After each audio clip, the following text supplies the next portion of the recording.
ओम शांति। वाणी चल रही थी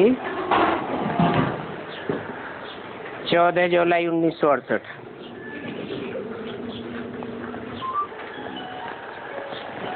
बात चल रही थी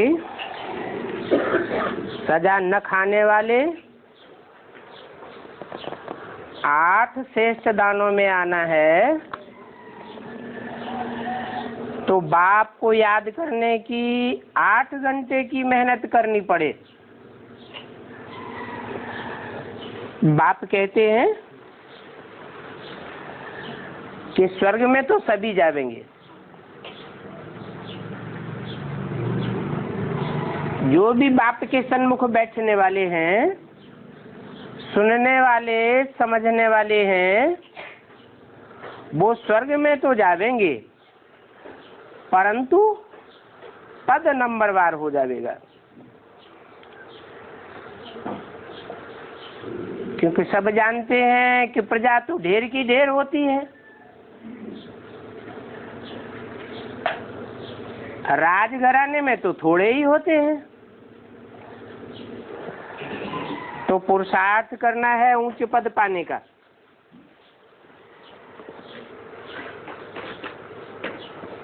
अभी जो पुरुषार्थ करेंगे वो जन्म जन्मांतर का, कल्प कल्पांतर का बन जाएगा।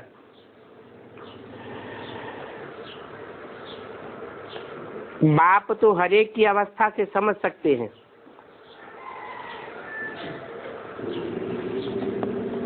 कि यह इतना चढ़ नहीं सकेंगे,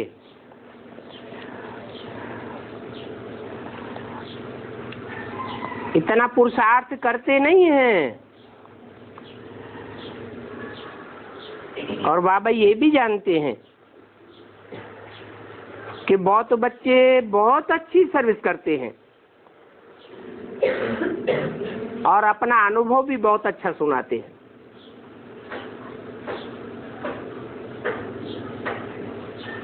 तो बाप कहते हैं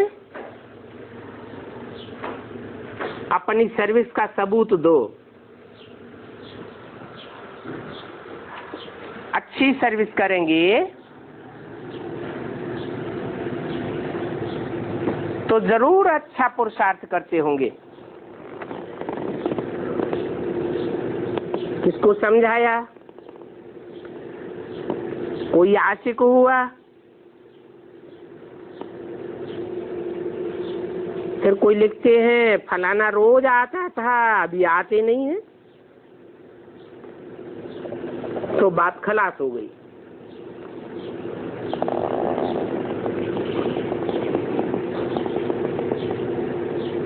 टीचर्स की अवस्था पर स्टूडेंट का दारो मदार होता है। फिर सोचते हैं बाप को क्या लिखें, इतनी मेहनत की,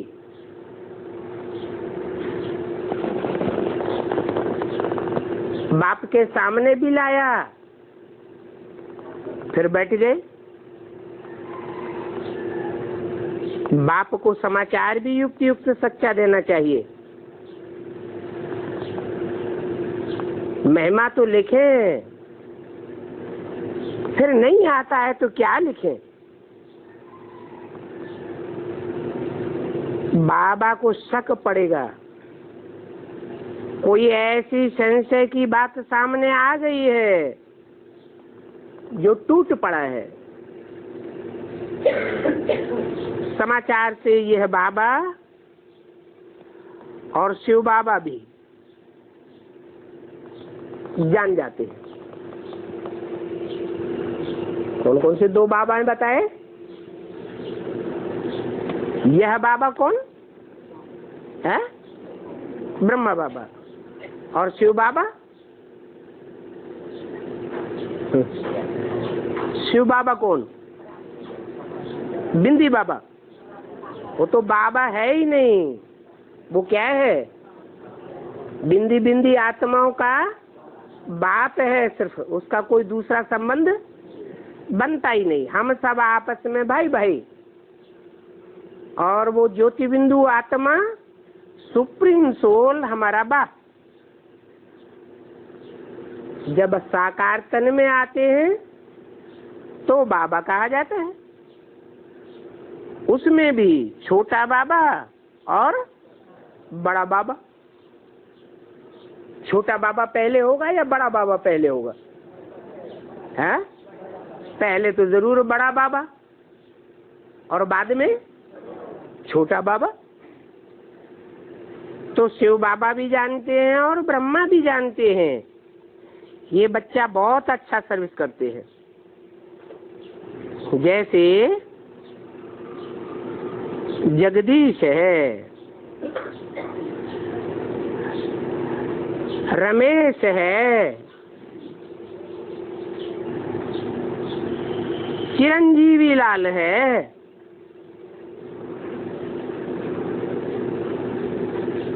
ग्वालियर का बहुत अच्छी सर्विस करते हैं। किनका तीन का नाम बताया है? एक तो जगदीश, किसका ईश? सारे जगत का ईश।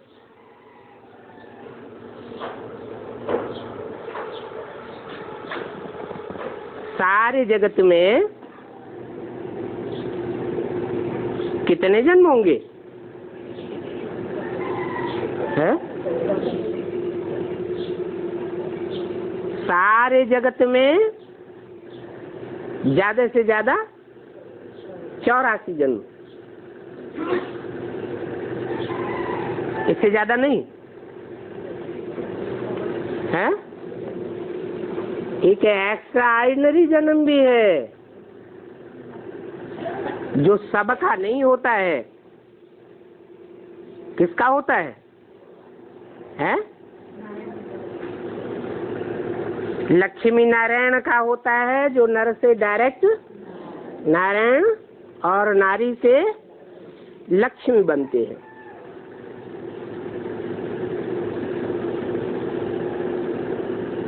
तो उनको चिरंजीवी कहेंगे या अधूरा पुरुषार्थ अधूरे जन्म लेने वाला कहेंगे?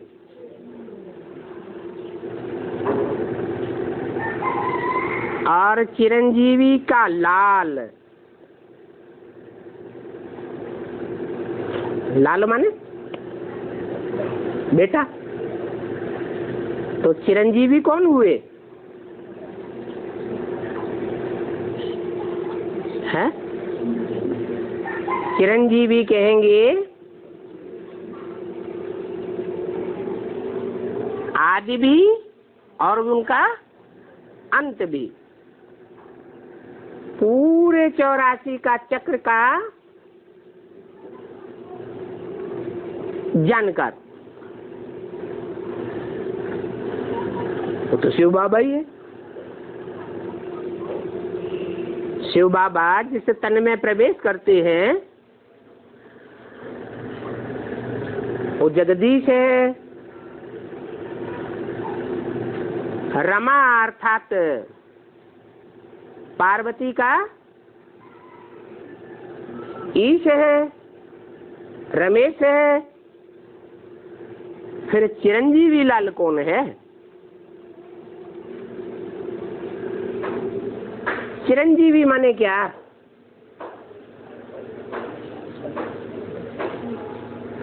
चिरकाल तक जीवित रहने वाला। कौन हुआ? चिरंजीवी तो हुआ जो संगम युग में भी हो और फिर सतयुग त्रेता से लेकर कलयुग अंत तक भी हो, माने ऑलराउंड पार्ट बजाने वाला हुआ चिरंजीवी। फिर उसका लाल कौन हुआ? कृष्ण की आत्मा उस कहें ब्रह्मा बाबा। लेकिन है ये कहाँ का रहने वाला है? ग्वालियर। शिव बाबा ब्रह्मा को क्या कहते हैं? बेबी कहते हैं। बेबी माने बच्चा बुद्धि। तो बच्चा बुद्धि कौन से शहर में रहते होंगे? ग्वालियर में। ये सर्विस बहुत अच्छी करते हैं। कौन कौन बताए? रमेश, जगदीश और चिरंजीवी लाल। इनको नशा बहुत अच्छा चढ़ा रहता है। जब अनुभव सुनाते हैं तो मालूम पड़ता है कि इनको ज्ञान तो मिला है, और ज्ञान तो बहुतों को मिलता है, परंतु इनको नशा बहुत अच्छा चढ़ा हुआ है। तो देखना चाहिए कितनों को हमने ज्ञान दिया। लिखते हैं आज फलाना मिनिस्टर आया,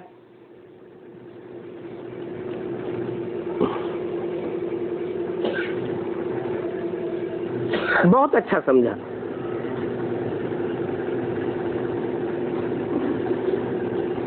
खुशी आ गई।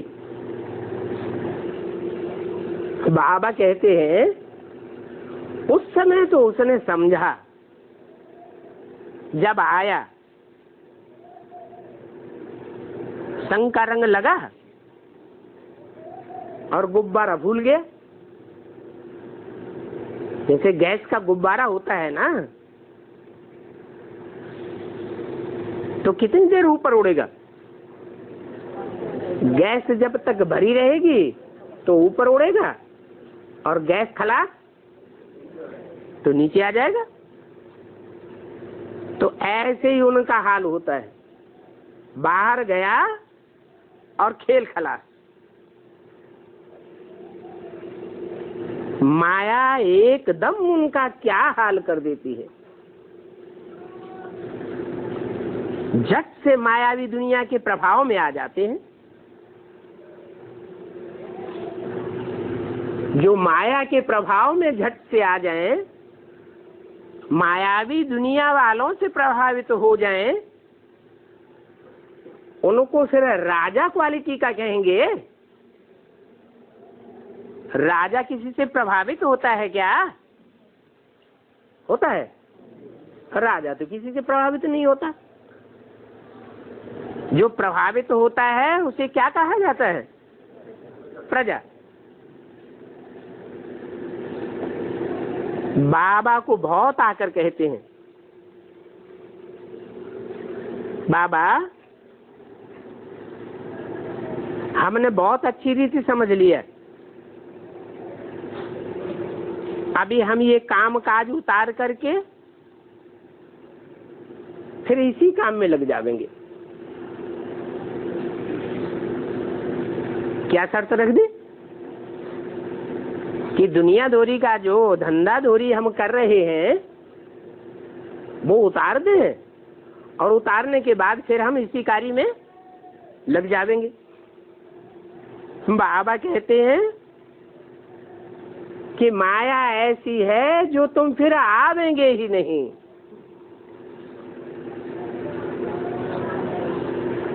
तुमको माया का संग लग जाएगा। माया पूरा ही हप कर लेती है। इसलिए भक्ति मार्ग में भी कहते हैं, काल करे सो आज कर, आज करे सो अब। पल में परलय होते फिर करेगो कब। पक्का निश्चय हो गया कि जन्म जन्मांतर की बाजी सुधारने वाला बाप आया हुआ है, तो तुरंत उसी कार्य में लग जाना चाहिए, देरी नहीं करना चाहिए। नहीं तो फिर वह नशा ही खलास हो जाता है। लिख कर भी देते हैं, बहुत अच्छा ज्ञान है। इस ज्ञान से बहुत उन्नति हो सकती है, परंतु फिर खुद गुम हो जाते हैं। जब खुद ही गुम हो गए तो फिर दूसरे छोटे छोटे कैसे आवेंगे? बड़ों को देख करके छोटों को नशा चढ़ता है। ये बाहर की दुनिया में भी लागू होता है और ब्राह्मणों की दुनिया में भी ये बात लागू होती है। जो अच्छे अच्छे ब्राह्मण बच्चे हैं, अच्छी सर्विस करने वाले हैं, बाबा को बहुत याद करने वाले हैं, अगर उनकी अवस्था डाउन होती है तो फिर छोटों का भी बुरा हाल हो जाता है। बड़ों को देख करके छोटे भी चलते हैं, राजा को देख करके प्रजा भी चलती है, यथा राजा तथा प्रजा हो जाती है। तो खुद ही गुम हो जाते हैं। तो फिर उनका अनुभव जो लिखा हुआ है भल अखबार में भी आ जाए तो भी दूसरों के ऊपर फिर असर नहीं पड़ेगा। खुद जा करके दूसरों को सुनावे तब आवे। इसलिए टाइम बहुत लग जाता है। बाबा कहेंगे वो भी नथिंग न्यू, जो कुछ कल पहले मिसल चला है वो ही चलता रहता है। ड्रामा अनुसार ये ब्राह्मणों का कुल वृद्धि को पाता रहता है। समझा जाता है इतने ढेर बच्चे आते हैं बाप से मिलने के लिए, उन्हों के रहने के लिए मकान आदि भी इतना बड़ा चाहिए। बाप कहते हैं मैं इस रथ पर आता हूं,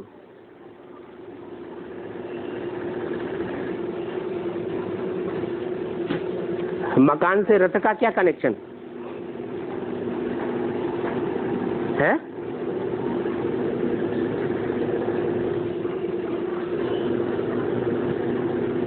बच्चों के रहने के लिए मकान चाहिए कि रथ के कंधे पर बैठेंगे? हैं? नहीं, रथ के कंधे पर नहीं बैठेंगे, परंतु जो मुकर्रर रथ है उस रथ से जो कनेक्टेड बच्चे हैं उनके रहने के लिए स्थान तो चाहिए ना। मान लो बाप, वेद का बाप है, विदेश में जाता है,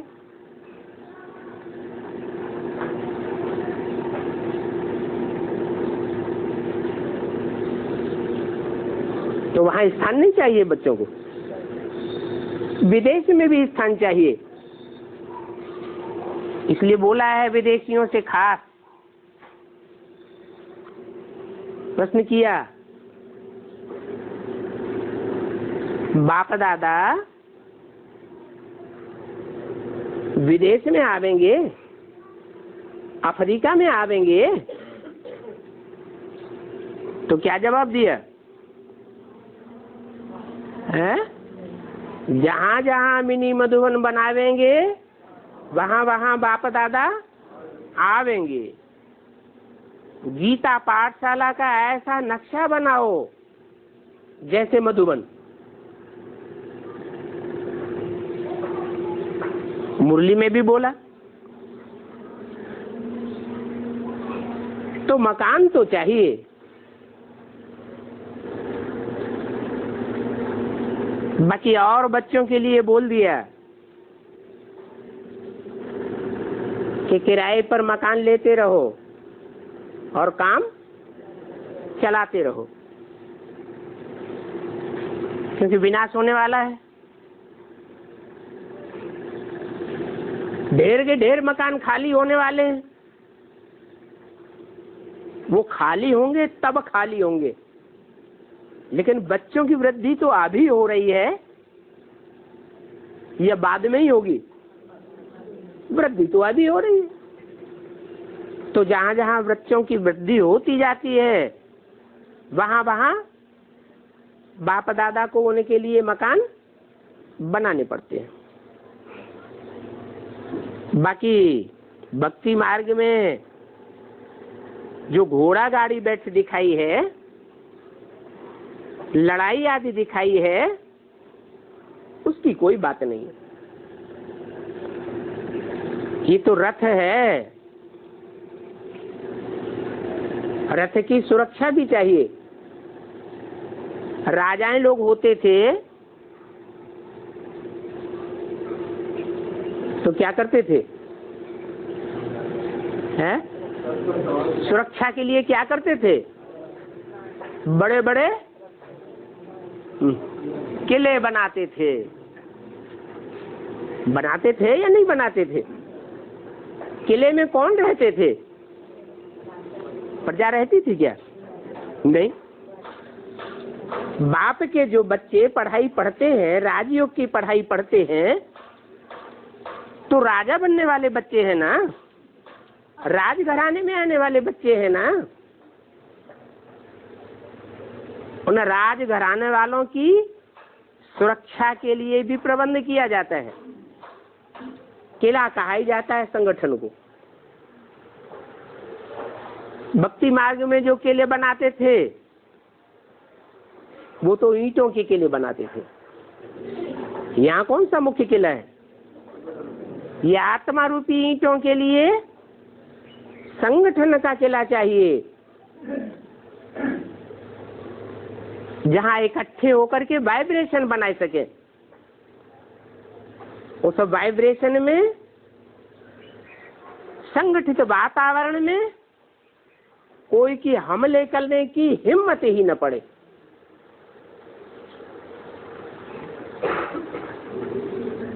तो बच्चों के लिए ही मकान बनाए जाते हैं। बाकी लड़ाई आदि की कोई बात नहीं है। ये तो संकल्पों का युद्ध हुआ है। संकल्पों से ब्रह्मा ने सृष्टि रची, सत्य सृष्टि रची या झूठी सृष्टि रची है? सत्य सृष्टि रची। सत्य माने ही सतयुग। सच्ची सच्ची आत्माएं उसमें संगठित होती है। झूठी आत्माओं का किला तैयार नहीं होगा। इसलिए बोला ये ब्राह्मणों का किला ऐसा बन जाएगा जिसमें एक भी भिखारी पांव नहीं रख सकेगा। बाकी कोई हथियार पवार या रथ से लड़ाई लड़ने की बात नहीं है, ये तो जानते हो। इस पुरानी दुनिया का विनाश तो होना ही है।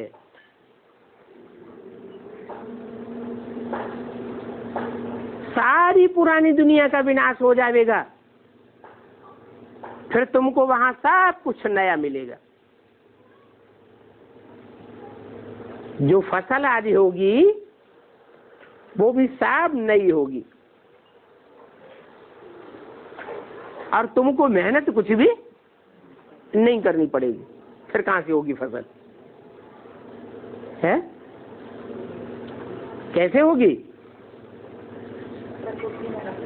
ये प्रकृति और ये माया, ये दोनों ही तुम्हारी दासी बन जाती है। हर चीज, फल फूल, खान पान, सभी कुछ नया सतो प्रदान हो जाएगा। क्यों? ये तो स्थूल चीजें हैं, ये सतो प्रधान कैसे हो जाएंगी? पहले बच्चों का संकल्पों का बीज सात्विक विचारों वाला बनता है, सतो प्रधान बनता है, सतो प्रधान वायुमंडल बनता है, वाइब्रेशन बनता है। उससे प्रकृति और माया स्वतः ही सुधर जाते हैं।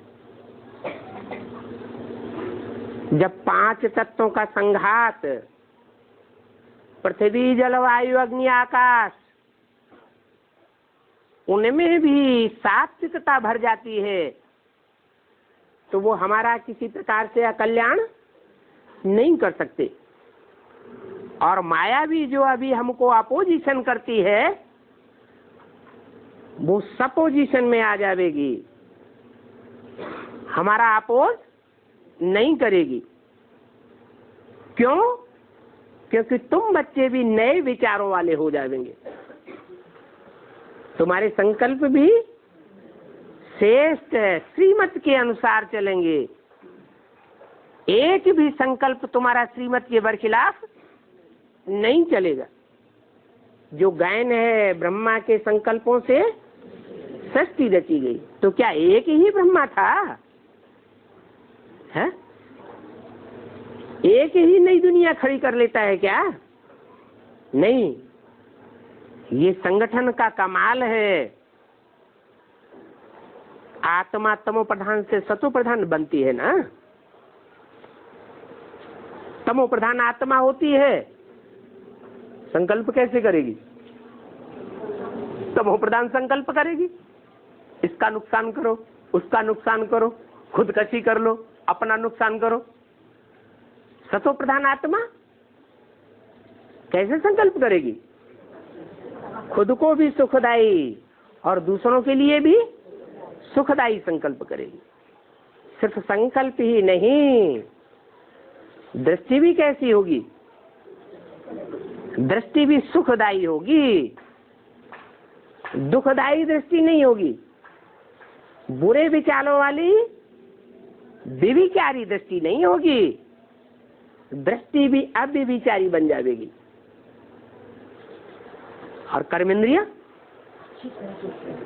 कर्मेंद्रिया भी शीतल बन जाएंगी, उनमें विविचार नहीं पैदा हो सकता।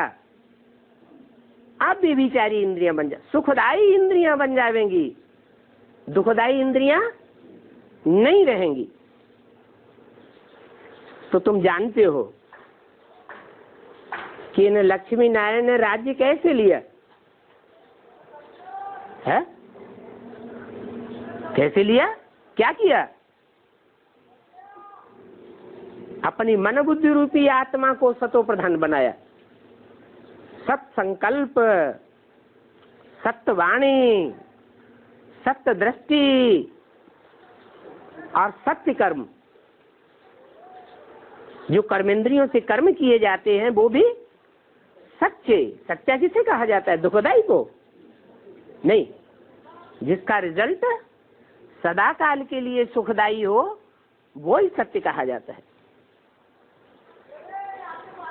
तो दुनिया में इस बात का किसी को पता नहीं है कि लक्ष्मी नारायण ने क्या किया जो सारे विश्व के मालिक बन गए, और दुनिया में कोई भी उनकी बुराई नहीं करता। लक्ष्मी नारायण की कहीं बुराई सुनी? लक्ष्मी की तो चलो सुनी हो, लेकिन नारायण की तो बिल्कुल ही बुराई नहीं सुनी। सब देवताओं की ग्लानि करते हैं, नारायण की ग्लानि नहीं करते।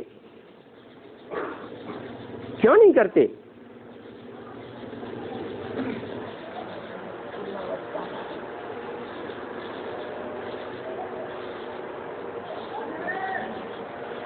सफेदी है, अगर उसमें एक भी दाग होगा तो पकड़ में आवेगा। और सत्यनारायण तो 16 कला संपूर्ण बन जाते हैं। उनके जीवन में एक भी दाग कोई को पकड़ में नहीं आ सकता जब संपन्न स्टेज प्राप्त करते हैं। इसलिए लक्ष्मी नारायण को जब संसार में प्रत्यक्ष होते हैं, दुनिया की नजरों के सामने जाते हैं, तो सब उन्हें अच्छा ही अच्छा समझते हैं, देखते हैं और अनुभव करते हैं। तो दुनिया में चाहे 33 करोड़ देवताएं हों, चाहे राक्षस हों,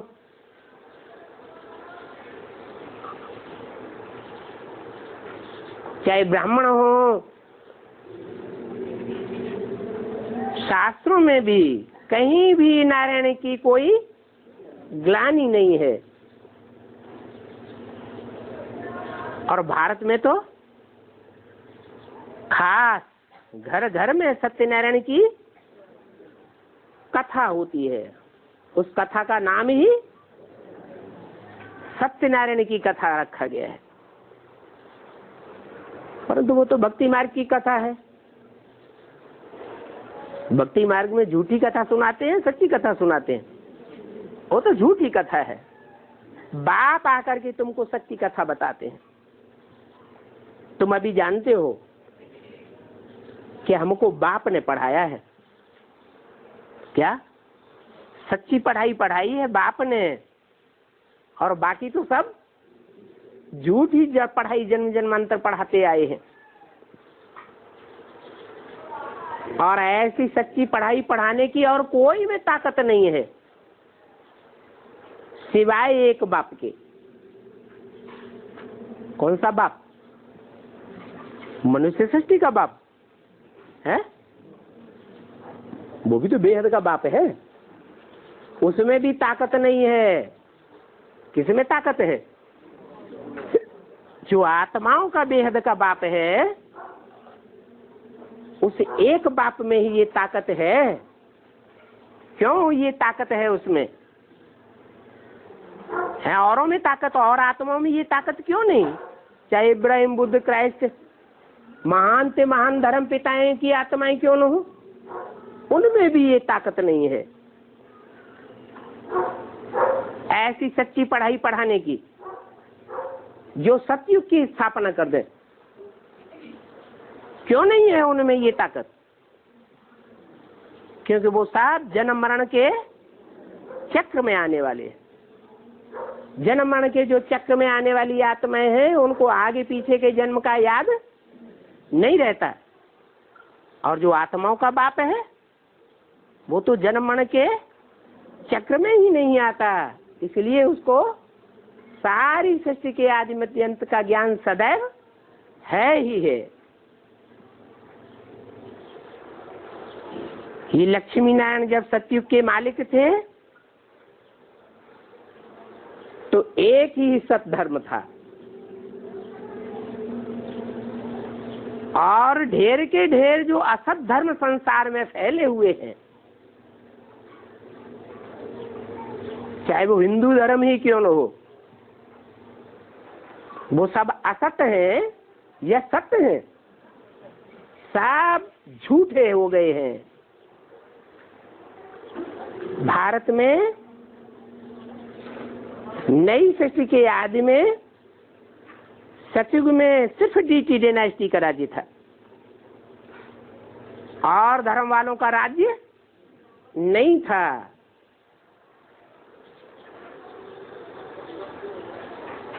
और धर्म वाले अथवा और धर्मों में कन्वर्ट होने वाले सतयुग के आदि में राज्य करते थे, या वो आत्माएं दास दासी बन गई थी? क्या बन गई थी? हैं? अरे सतयुग का जो फर्स्ट नारायण होगा आदि का, और उसको जो बच्चा पैदा होगा तो वो कंट्रोल में चलने वाला होगा या कंट्रोलर होगा? कंट्रोल में चलने वाला होगा। चाहे बड़ा भाई ही क्यों न हो, तो भी बड़ा भाई बाप समान माना जाता है। आज तो ऐसी परंपरा हिंदू धर्म में भी देखने में नहीं आती। इसका रिजल्ट क्या होता है? भाई भाई आपस में लड़ रहे हैं। तो ये बातें सिवाय बाप के और कोई नहीं समझा सकता।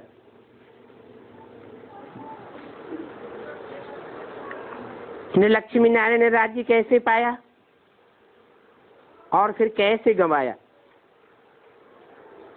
ये बात बाप के सिवाय दुनिया में कोई भी नहीं जानता। कैसे पाया है? अरे लक्ष्मी नारायण ने राज्य कैसे पाया? एक कारण तो बताओ पक्का पक्का। कैसे राज्य पाया और फिर कैसे गंवाया? क्या कारण है खास जो उन्होंने राज्य को गंवाया? पाने राज्य पाया, सारे विश्व के ऊपर राज्य पाया है योगबल से। माने जो 8 दाने होते हैं उनको योगबल नहीं होता क्या?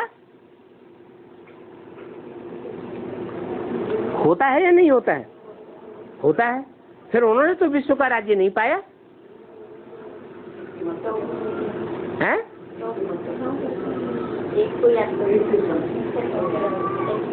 राज्य पाने का कारण हुआ एक शिव बाबा, दूसरा न कोई। अगर औरों का आधार लेते हैं, औरों की मत पर चलते हैं तो राज्य जाता है, और एक की मत पर चलते हैं तो राज्य गंवा नहीं सकते। एक को पहचानने की बात है,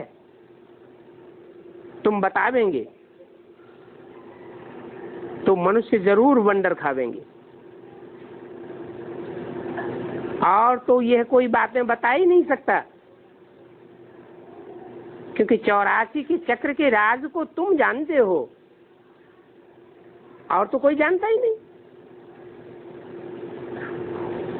सतयुग को कहा जाता है शिवालय, त्रेता को शिवालय नहीं कहा जाता है? अरे त्रेता को शिवालय कहेंगे या नहीं कहेंगे? हैं? कहेंगे।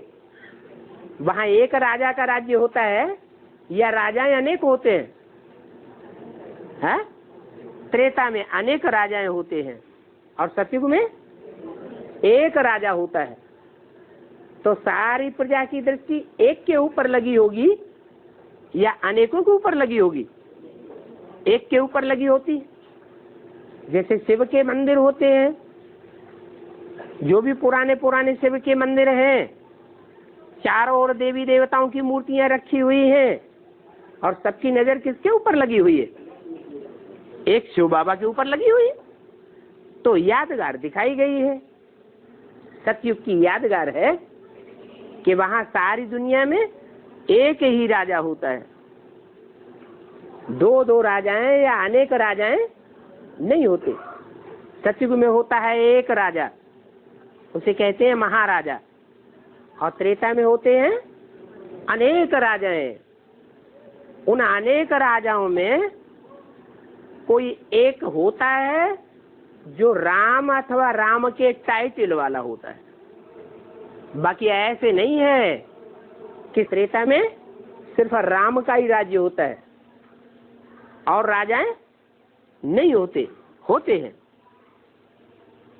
द्वापर में भी इसी तरह महाराजाएं होते हैं, परंतु वहां एक महाराजा नहीं होता, अनेक महाराजाएं होते हैं जो महाराजा और सम्राट का टाइटल धर बैठते हैं। कलयुग में अनेक राजाएं होते हैं। तो ये 84 के चक्र का राज तुम्हारी बुद्धि में है। अभी तुम समझ गए हो कि सतयुग को शिवालय क्यों कहते हैं।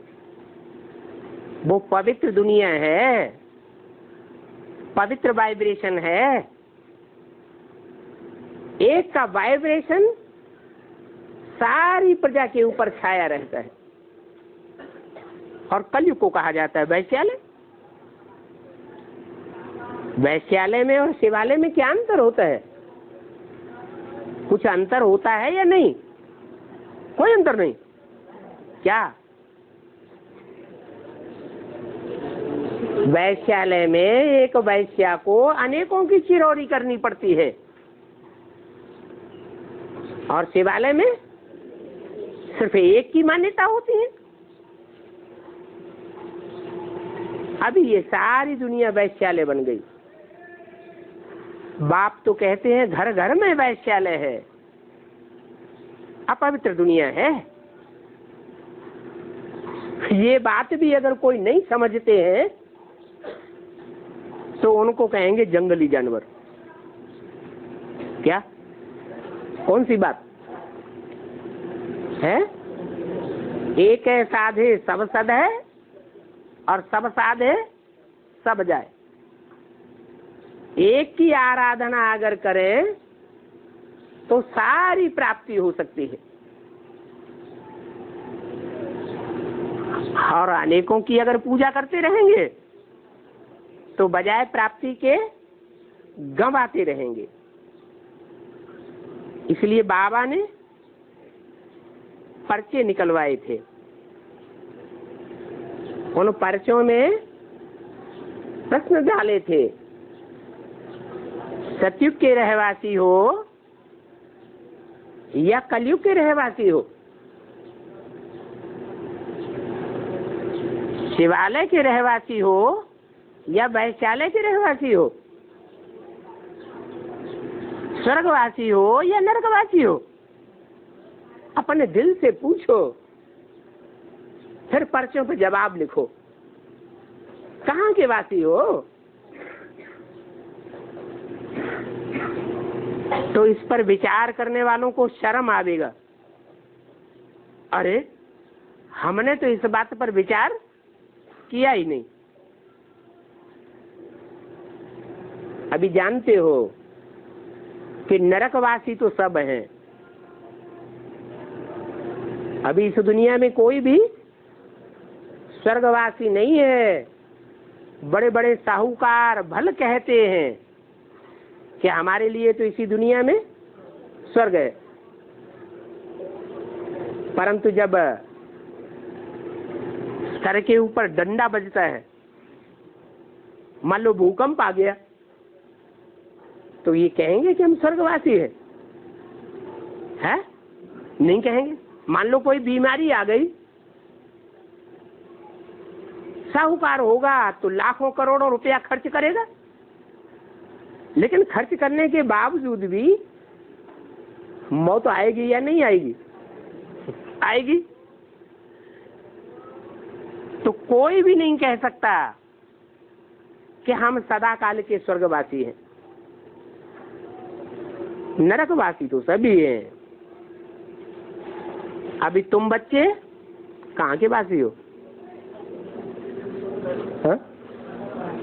कहाँ के वासी हो? स्वर्गवासी हो। सदैव स्वस्थिति में रहते हो। हैं? अगर सदैव स्वस्थिति में रहते हैं तो स्वर्गवासी कहेंगे, परंतु ऐसा तो अभी होता नहीं। तो कहाँ के वासी हो? हैं? नरकवासी हो। वैशाली में रहते हो। हैं? तुम्हारा एक बाप नहीं आया हुआ है? आया हुआ है। तो कहाँ के वासी हो? संगम युग वासी हो, क्योंकि बाप सिर्फ संगम में ही आते हैं। भूल गए। तुम जानते हो अभी हम न नरकवासी हैं, क्योंकि हम नरक की बनाई हुई दुनिया में अब नहीं रहते हैं। नर माने मनुष्यों ने जो ये दुनिया बनाई है, नर की दुनिया, वैश्यालय की दुनिया, उस दुनिया में हमारी बुद्धि अब नहीं रहती है। यह मजा आता है? उस दुनिया में मजा आता है? उस धंधे धोरी में मजा आता है? आता है? नहीं आता है। बच्चों से पूछो, वो दुनियावी जो पढ़ाई है, उस पढ़ाई में मजा आता है? बच्चे भी कहेंगे। जो ब्राह्मणों के बच्चे हैं वो भी क्या कहेंगे? हैं? वो भी कहेंगे हमको उस पढ़ाई में अब मजा नहीं आता है। और बाप की पढ़ाई में मजा आता है। तो तुम जानते हो हम अब स्वर्गवास वो नरकवासी भी नहीं है।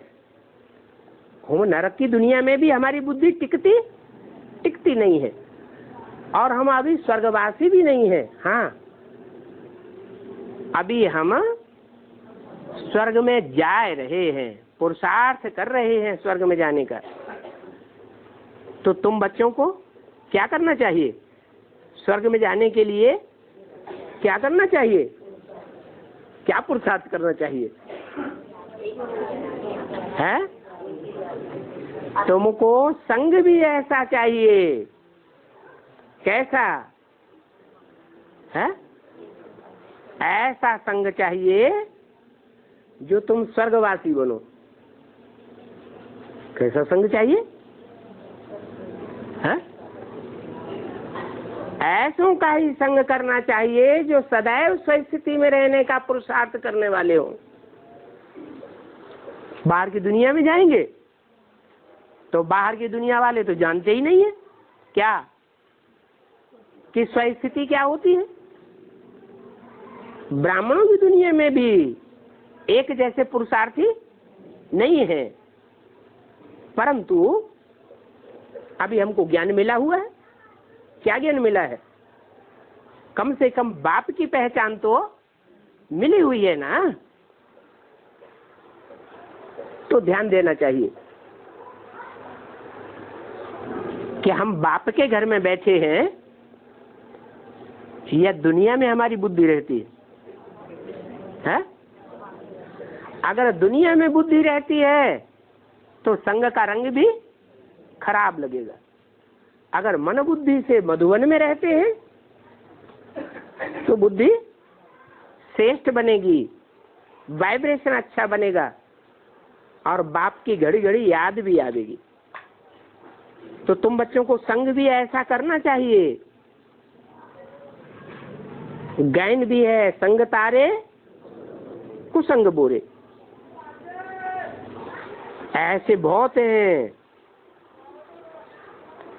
जो औरों को भी बचाते रहते हैं, फिर बचाते बचाते आत्म की स्थिति पर ध्यान नहीं देते, खुद डूब जाते हैं और दूसरे बच जाते हैं। भक्ति मार्ग की दुब्बन ऐसी है जो अच्छों को डुबो देती है। दूसरों को निकालते निकालते खुद नाम रूप में डूब जाते हैं। नाम रूप में डूबे तो ऐसी बीमारी लगती है जो गटर में फंस पड़ते हैं। इसलिए बाबा सब बच्चों को खबरदार करते हैं। किस बात में? सर्विस करने के लिए मना नहीं करते, सर्विस तो करो, लेकिन ऐसा न हो कि सर्विस करते करते किसी के नाम रूप में फंस मरो। बाबा जानते हैं जो अच्छे अच्छे बच्चे हैं, अच्छी अच्छी सेवा करते हैं, वो भी नाम रूप में फंस मरते हैं, अटैचमेंट में आ जाते हैं, बुद्धि लगाव झुकाव में आ जाती है। लगाव की निशानी क्या होती है? हैं? लगाव की निशानी है बुद्धि बार बार उसी तरफ जाती है, उसी नाम में बुद्धि जावेगी, उसी रूप में बुद्धि जावेगी। ऐसा नाम रूप का लगाव लगता है कि कोई निकालना चाहे तो भी नहीं निकलते। ये बॉक्सिंग है माया की। माया जोर से ऐसा थप्पड़ लगाती है जो फां कर देती है। बाबा ऐसे बच्चों के नाम नहीं ले सकते। कैसे बच्चों के? जो सर्विस तो करते हैं बहुत, लेकिन नाम रूप में फंसे हुए हैं, फिर बहुत पछतावेंगे कि हमने ये क्या किया, इतनी मेहनत की और फिर 5 मारते नीचे गिर पड़े। फिर बहुत महसूस करते हैं, फिर लिखते हैं बाबा अब हम कहाँ जावे है? न उस दुनिया के रहे और न इस दुनिया के रहे, हम कहाँ जावे? हे बाबा अब हमारे ऊपर रहम करो। अब बाबा जानते हैं इनको और तो कोई जगह है नहीं, क्योंकि माया तो बड़ी जबरदस्त है, एकदम चूहरा मेहतर भंगी बना देती है। इस दुनिया में है ही मेहतरों का राज्य। क्या अभी जो गवर्नमेंट है, राज्य है या राजाएं हैं, वो किसको तरजीह दे रहे हैं? हैं? ब्राह्मणों को तरजीह दे रहे हैं, बढ़ावा दे रहे हैं, या शूद्रों को बढ़ावा दे रहे हैं? बंगियों की गवर्नमेंट है तो वो तो बंगियों को ही बढ़ावा देंगे। इसलिए बाप कहते हैं अमृत छोड़ विष क्यों खाते हो?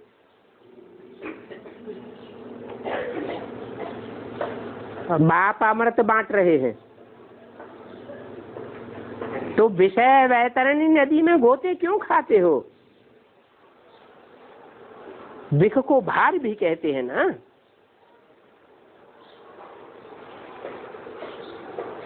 ये भार की दुनिया खत्म हो जाएगी तो क्या सतयुग में लक्ष्मी नारायण को बच्चे पैदा नहीं होंगे? होंगे या नहीं होंगे? बहुत ऐसे समझे बैठे हैं ये विषय बेकार नहीं होंगे तो दुनिया कैसे चलेगी? शास्त्रों में भी लिख दिया है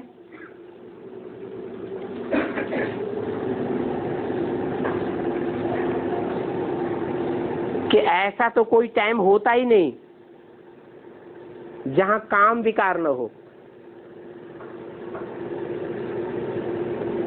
शास्त्रों में लिखा भी है पांडव स्वर्ग में गए तो साथ में कौन गया? कामी कुत्ता भी गया। परंतु उनकी बुद्धि में ये नहीं आता है कि शास्त्रों में ये भी तो लिखा है कि कामदेव भस्म हुआ तो उसके अंग भस्म हुए, एक एक अंग भस्म हो गए, फिर उसका नाम रखा गया अनंग। क्या मतलब? सतयुग में कामना नहीं होगी ऐसे नहीं कह सकते, लेकिन सात्विक कामना होगी, दुख देने की कामना नहीं होगी। तो सतयुग में भी बच्चे पैदा होते हैं, परंतु वहां इंद्रियां श्रेष्ठाचारी होती हैं, विविचारी और भ्रष्टाचारी इंद्रियां नहीं होती है। नहीं तो दुनिया फिर आगे कैसे बढ़ेगी? दुनिया की जनसंख्या बढ़ेगी कैसे? अभी मैं इस सृष्टि पर आकर ऐसे पतित मनुष्यों को पावन देवता बनाता हूँ, ऐसा पावन बनाता हूँ जो 2500 वर्ष तक ये दुनिया पवित्र वाइब्रेशन वाली रहती है। अच्छा बच्चों को गुड मॉर्निंग।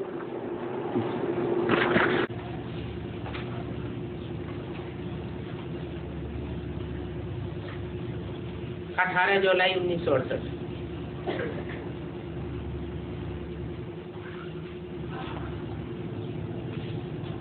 सबसे नंबर 1 चित्त कौन सा है? जिस चित्र को समझने से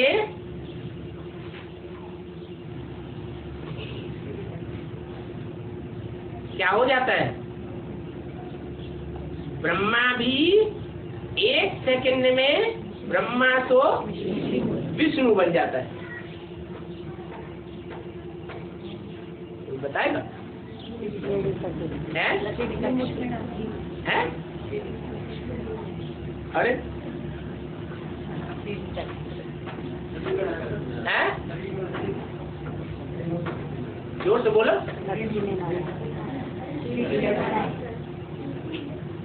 गीता का भगवान, गीता का भगवान कौन है? ये चित्र ब्रह्मा की आत्मा की बुद्धि में जब बैठेगा कि वास्तव में गीता पति भगवान साकार सृष्टि पर कौन है, तो परिवर्तन हो जाएगा। जब गीता का भगवान सिद्ध हो जाएगा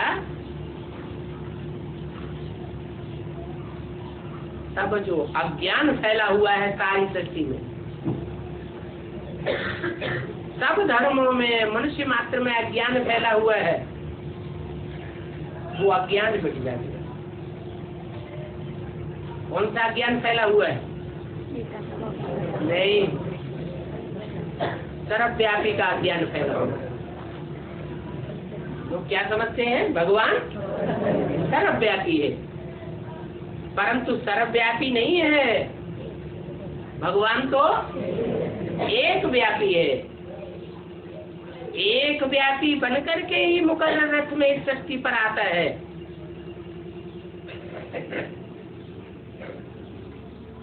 परंतु दुनिया की बुद्धि में ये बात बैठती नहीं है, इसलिए बुद्धि भटकती रहती। बेसिक ब्राह्मणों की बुद्धि में ये बात बैठती है क्या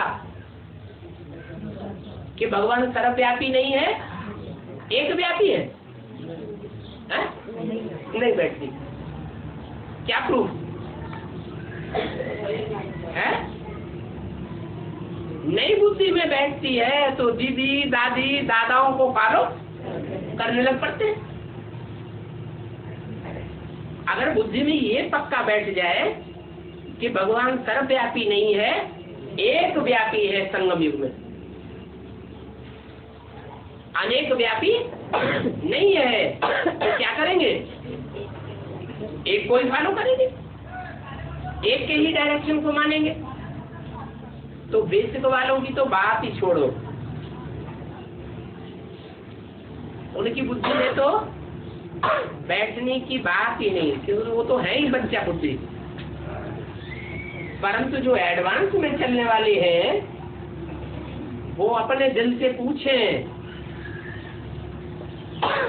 कि जब से एडवांस ज्ञान में आए हैं तब से लेकर अब तक सर्वव्यापी का ज्ञान बीच बीच में आता तो नहीं रहता है? नहीं आता रहता है। अनिश्चय बुद्धि कभी नहीं बनते हैं? एक के ऊपर पक्का 100% निश्चय रहता है या थोड़ा थोड़ा हिलता है? अच्छा, आगे हिलेगा, माया हिलावेगी या नहीं हिलावेगी?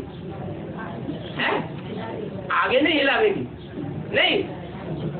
फिर 8 भी अष्ट देव है, उनके लिए बताया कि वो भी अंतिम जन्म में जो 84 के चक्र में सबसे जास्ती एक के सहयोगी बन के रहते हैं, वो भी अंतिम जन्म में क्या होता है हाल उनका? वो भी साथ छोड़ करके नीचे गिर जाते हैं, माया की चक्करी में आ जाते हैं। माया किसी को छोड़ती नहीं है, तो जब किसी को नहीं छोड़ती है तो यहाँ शूटिंग पीरियड में छोड़ देगी? है? छोड़ देगी? शूटिंग पीरियड में भी नहीं छोड़ेगी। इसलिए पहले से बताए दे रहे हैं क्या कि एक सर्वव्यापी का ज्ञान दुनिया में जबरदस्त फैला हुआ है। बाहर की दुनिया वालों की बुद्धि में तो फैला ही हुआ है, लेकिन बेसिक वालों की बुद्धि में भी फैल गया। उनसे पूछा जाए, भले दुनिया को समझाते हैं, क्या समझाते हैं? भगवान सर्वव्यापी नहीं है। फिर उनसे पूछा एक व्यापी कहाँ है, तो बताओ, तो बताएंगे? बताएंगे? नहीं बताएंगे। इसका मतलब उनकी बुद्धि में भी है ही नहीं। अगर कोई उनको बैठ करके समझावे तो कान बंद करने भाग जावे।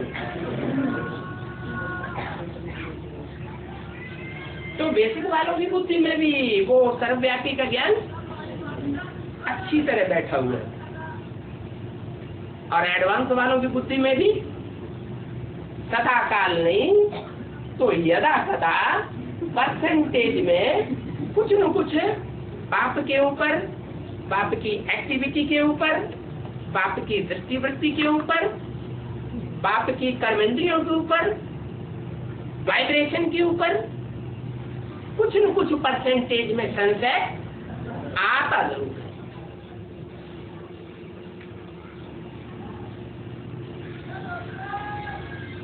एक टाइम ऐसा आना जरूर है जो पहले नंबर में